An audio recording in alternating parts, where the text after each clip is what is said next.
এর মধ্যে কুড়ি ধরেন দুই জায়গায় যে কাজ করে সেটা হচ্ছে নারায়ণগঞ্জ এবং আমাদের জামালপুর, দুইটা অঞ্চলে একই সাথে দুর্দান্তভাবে আমাদের কাজ করেন জিও লক্ষ্মণ।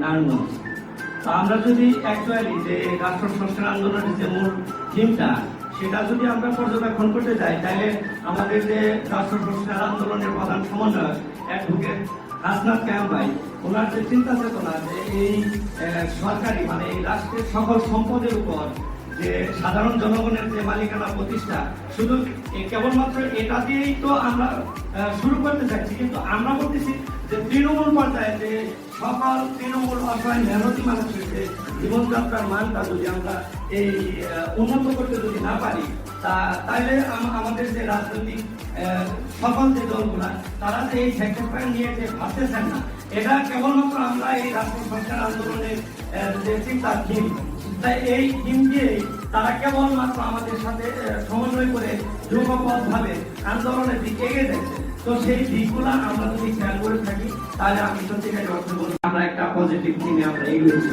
তো সেই জায়গা থেকে আরেকটা কথা আমি বলতে চাই, তো আমি নারায়ণগঞ্জ জেলায় বাংলাদেশ ভূমিহীন আন্দোলনের সভাপতি প্লাস রাষ্ট্র সংস্কার নিয়েও আমি কাজ করতেছি। তো এই জায়গায় আমি পরপর অনেকগুলো প্রোগ্রাম করেছি।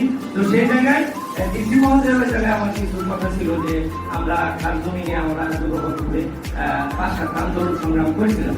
তো সেই জায়গায় আমরা যখন বললাম যে বিগত দিন 2021 সালে যে আমাদের এই চালবাড়ি বস্তি যেভাবে আগুনে পুড়ে আমাদের অসহায় মেহনতি মানুষদের যে আবাসস্থল এভাবে হরণ করা হয়েছিল, তো আমাদের এই রাষ্ট্র সংস্কার প্লাস ভূমিহীন আন্দোলন যে আমরা একটাই দাবি পূর্ব থেকে বলে আসছিলাম যে আগে পুনর্বাসন পরে উঠছে, তো তারা এটাকে কেয়ার করেনি। তো এরপরে আমরা চাইছি যে বড় একটা বৃহৎ প্রকল্প, সেখানে আমি বলছিলাম যে দেখেন এগুলো নারায়ণগঞ্জে অনেক ভূমিহীন লোক আছে এবং